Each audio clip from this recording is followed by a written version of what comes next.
What is up, guys? I'm KBHD here, and this is going to be a quick video on something just because it's been covered in depth by a lot of people already. If you're subscribed to anyone else tech on YouTube, you've probably already seen this, or if you're not subscribed to any other tech channels on YouTube, maybe this is the first time you're seeing this, but this is the iPhone 6 dummy body. So a lot of people have been getting their hands on this courtesy of Sonny Dixon, who has had some notoriously great Apple leaks in the past, and I'll leave his Twitter link down below if you want to check out the rest of the stuff he shared.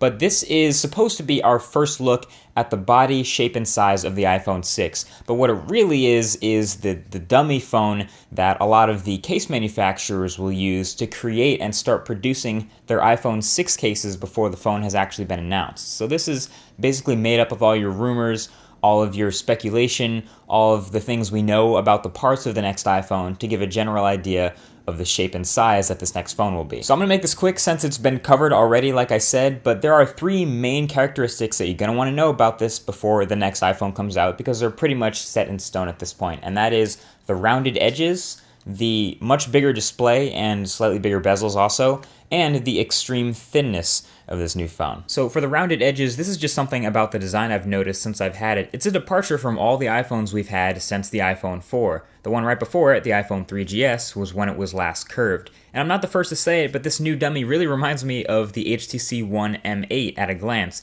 And I've talked a lot about how the M8 feels in the hand thanks to its metal body and the roundness in the full review.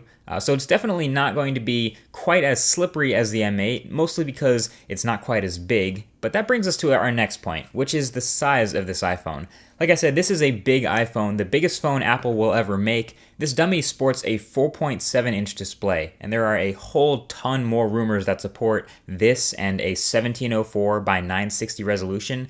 Here it is next to the iPhone 5S, which has a 4-inch display, and you can see not only is it taller, but it's a bit wider too. It's definitely a much bigger phone than Apple has ever made. I'm actually finding the bezels seem to be kind of big compared to a lot of other phones out now. It makes it look a little ugly, but even the other iPhones have smaller bezels than this. The Moto X is a pretty popular Android phone.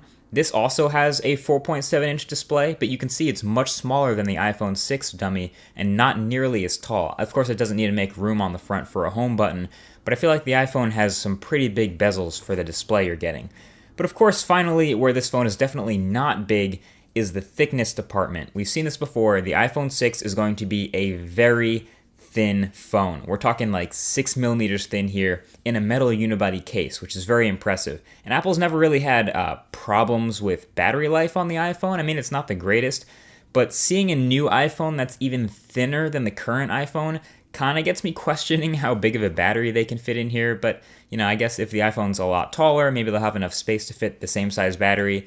Who knows? I always think about battery life when I see a phone as thin as this. But as you can see here, if we check out one of these pre-production iPhone 6 cases here, which has the interior measurement of just 6 millimeters, we can put the iPhone 6 dummy in it, and of course, it fits just perfectly. All the cutouts and all the speakers and the lightning port and the headphone jack and the volume and mute switch, they're all still there, and it's the same thinness now as the iPod Touch, which is incredibly impressive, and I don't really see any other phones out there that are quite as well built and only 6 millimeters thick, so it's really impressive and has me pretty curious. But that's about it as far as the aesthetic stuff. There are also, of course, some other minor things, which I guess are major when it comes to the iPhone, where the power button relocation, it is now on the side of the phone, which makes sense because it's a bigger phone and it would be harder to reach the top, so it makes sense to put that power button in an easy to reach spot.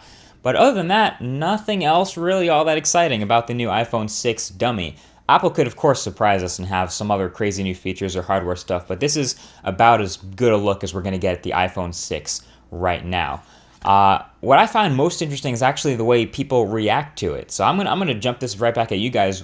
Would you buy a 4.7-inch display iPhone? Would you buy a big iPhone like this? I know the back markings might not be finalized, and this might not be the exact final look of the design, but it tends to look a lot better when it's an actual working phone and the thing is on. I'm also going to leave a link to Your Average Consumer's video where he actually went out and showed people the iPhone 6 dummy and asked, hey, would you buy this if this was the next iPhone? And he got some pretty interesting answers. So I'll leave that link right below the like button. Check out that video. And other than that, that's about it. So thanks for watching this quick video. Talk to you guys in the next one. Peace.